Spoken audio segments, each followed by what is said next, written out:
کذب خلاف واقعہ بات کو کہتے ہیں. کذب، دروغ، جھوٹ،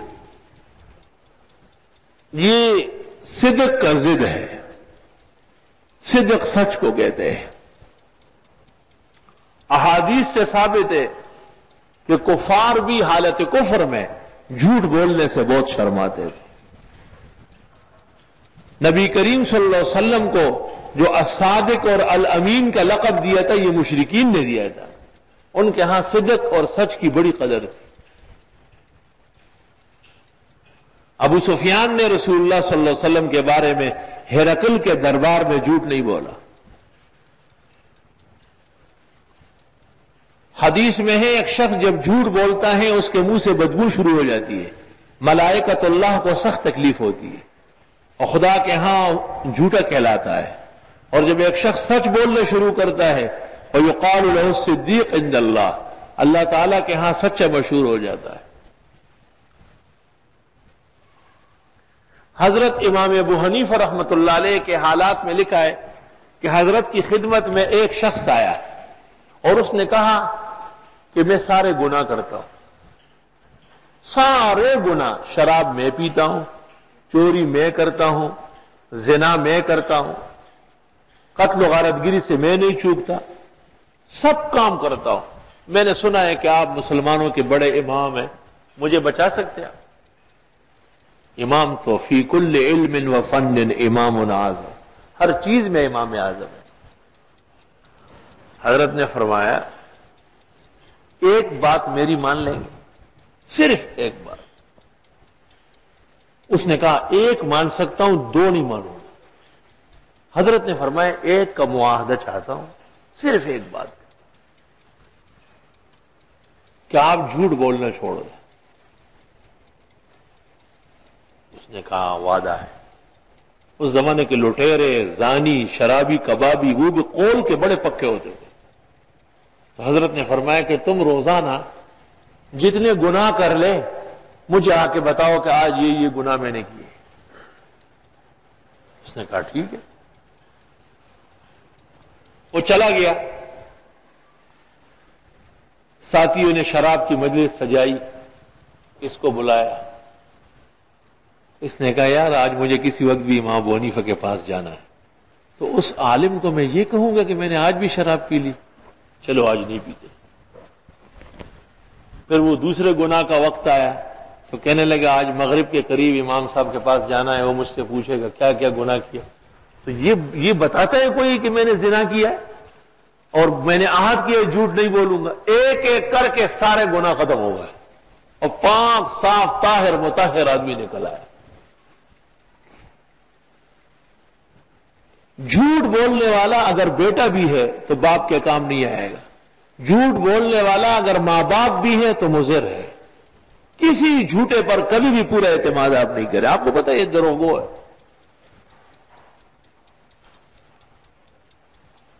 اللہ وہ لکھا ہے کہ ایک لڑکا بھیڑ بکریاں چراتا تھا اور اس کی بڑی گندی عادت تھی. جب شیر کے قریب آ جاتا کہ لوگوں شیر آ گیا، شیر آ گیا، مجھے کھا رہا ہے، تو 8-10 آدمی دوڑ لیتے تھے. اس زمانے میں ایسے شیر پھرتے رہتے تھے، لوگوں کو پکڑتے تھے. پھر کہتا تھا نہیں وہ تو میں ایسے ہی گپ شپ لگا رہا تھا، شیر کہاں ہے. خدا کا کرنا یہ تھا کہ ایک دن واقعی شیر آیا. اس نے بہت چیخا اور بہت چلایا کہ بھائی آج سچ مچ شیر آئے ہیں، مجھے پکڑ لیا، میرا ہاتھ کھا لیا، مجھے دبا رہا ہے. لوگوں نے کہا یہ تو روز ایسے ہی جھوٹ بولتا ہے. بما کانوا یکذبون، وہ جھوٹ بھی بولنے کی چیز ہے. توبہ توبہ استغفر اللہ. اگر کوئی شخص پوچھے نا کہ اسلام کن چیزوں کا نام ہے تو 3 باتیں کہنی پڑے گی. 3 باتیں صرف. ایک پاکی، دوسری عفت، تیسری صداقت. کس سے ختم ہو بس. ایک تو اسلام میں پاک پلید کی بڑی تفسیر ہے. کتاب الطہارت بہت ضروری. جسم پاک، کپڑا پاک، جگہ پاک، ہر چیز پاک. فقہاء نے لکھا ہے ناپاک کپڑا پہن کر رات کو سونا حرام ناجائز ہے. اگر مر گیا تو مردار موت مرے گا.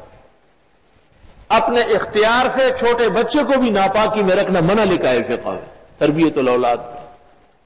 مائیں جو ہے نا 2 گھنٹے بعد دھوئیں گی، اس لیے تو پھر وہ ماں سمجھتا نہیں، اس کو پتا ہے کہ اس نے مجھے پلیت رکھا ہوا ہے۔ اور ناپاکی کی حالت میں خواتین بچے کو دودھ پلانے سے بچتی تھی اور ظاہری پاکی کر لیتی تھی، بھئی ٹھیک ہے ماہواری آ رہی ہے لیکن وضو کر لیتی تھی، جسم دھو لیتی تھی، اور استغفار و ذکر تو کر سکتی ہے، پھر بچے کو گود لے لیتی۔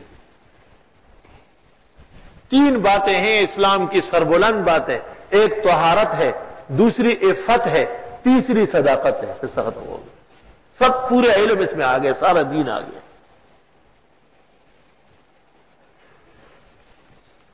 اس لیے حدیث میں ہے کہ الصدق ینجی، سچ بہرحال نجات دلائے گا، کچھ بھی ہو جائے۔ والکذب یہلک، اور کذب تو مار کے رکھ دے گا۔ بیٹا ہے لیکن جھوٹا ہے، باپ کہتے ہیں بس چھوڑو۔ شاگرد ہے بہت بڑا لیکن کذاب ہے، استاذ کہتے ہیں غلط ہے، میں اعتماد نہیں کر سکتا، آپ جھوٹ کیوں بولتے؟ اور جھوٹ ایسی خراب عادت ہے کہ ایک جھوٹ کے لیے پھر 100 اور جھوٹ بولنے پڑتے ہیں ثابت کرنے کے۔ اس پر پردہ، وہ پردہ ڈلتا نہیں، پاخانے پر آپ جتنے بھی پردہ ڈالیں گے بدبو آئے گی اسے۔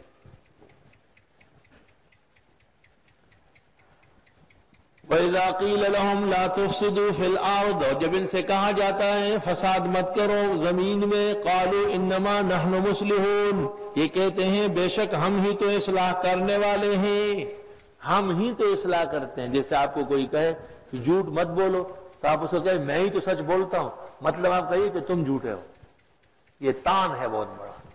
مطلب یہ کہ صحابہ کرام کا عقیدہ اور نظریہ صاف تھا، تو انہوں نے کہا دیکھو مکے کے مشرک سب تم سے لڑ رہے ہیں، جیسے طالبان کا ایمان اور پلیٹ فارم صاف ہے تو کہاں سے ظالم اور دہشت گرد آیا ان کو مارنے پیٹنے کے لیے؟ تو پاکستان یہی تو کہتا ہے کہ ہم نے اچھا کیا، بہت اچھا کیا، یعنی دروغ گوئی کی اور ہم نے پرلے درجے کی منافقت کی اور وقتی طور پر اپنے آپ کو بچایا، اور اب روتے روتے معافی مانگنے کے لیے باہر بھاگا ہے۔